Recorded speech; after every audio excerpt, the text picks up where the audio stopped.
گھر کے حالات خراب ہیں، بس درود شریف پڑھو۔ میں نے تو چند دنوں سے مختلف کتابیں دیکھی ہیں، اس میں انہوں نے یہی حل لکھا ہے کہ جب سارے مسائل ناکام ہو جائیں درود شریف پڑھو۔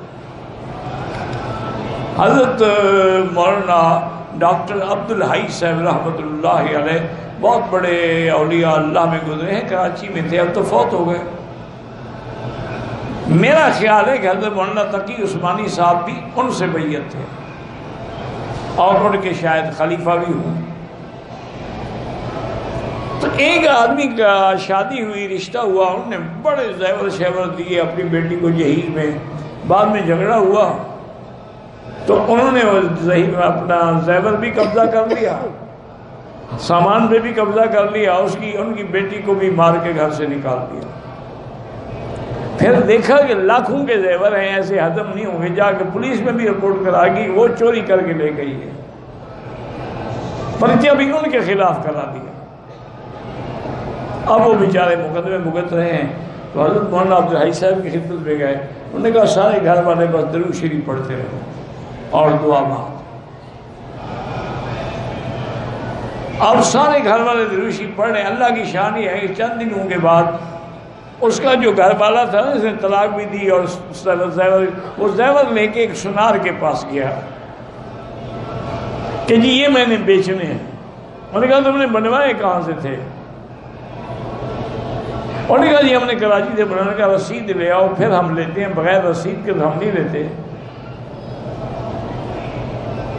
انہوں نے کہا جی رسید تو تھی لیکن اب پتہ نہیں وہ ملتی ہے یا نہیں ملتی۔ وہ سمجھ گئے، انہوں نے اپنے لڑکے کو اشارہ کیا، وہ جا کے پولیس کو لے آیا، پولیس نے پکڑا، 2 لتر لگے، اس نے کہا یہ تو میری بیوی کے زیور ہیں، ہم نے خود چھپائے، خود جھوٹا پرچہ کرایا۔ تو اللہ کی رحمت سے وہ سارے کے سارے زیور بھی مل گئے، مقدمہ بھی ختم ہو گیا، وہ خود بھی جیل چلے گئے۔ تو درود کی برکت سے بڑی مشکل جو ہے وہ حل ہو جاتی ہے۔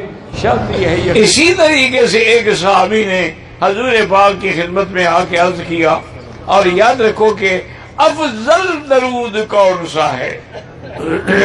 ایک مسئلہ یہ بھی سمجھ لو، کیونکہ درود شریف تو بڑے بڑے علماء نے بھی لکھے ہیں، بزرگوں نے بھی لکھے ہیں، اور اس کے متعدد صیغے ہیں، لیکن افضل درود وہ ہے جو خود ہمیں سکھلایا ہے حضرت محمد مصطفیٰ نے صلی اللہ علیہ وسلم۔ صحیح حدیث میں ہے، سیاستہ میں ہے، صحابہ نے کہا کہ رسول اللہ اما السلام فقد علمنا، آپ پر صلاۃ و سلام جو بھیجتے ہیں وہ تو ہم سیکھ گئے ہیں، کہ آپ نے ہمیں سکھایا ہے کہ ہم نماز میں کہیں گے السلام علیکہ ایہا النبی ورحمۃ اللہ وبرکاتہ،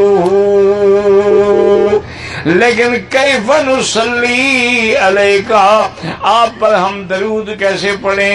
آپ نے فرمایا درود اس طرح پڑھا کرو، اللہم صلی علی محمد وعلی آل محمد کما صلیت علی ابراہیم وعلی آل ابراہیم انکا حمید مجید۔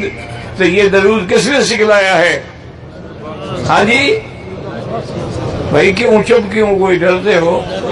یہ مولویوں نے سکھلایا ہے یا حضور نے سکھلایا ہے؟ اور یہ درود بزرگوں نے لکھا ہے یا حضور نے فرمایا ہے؟ اور حضور جب نماز پڑھتے تھے تو کون سا درود پڑھتے تھے؟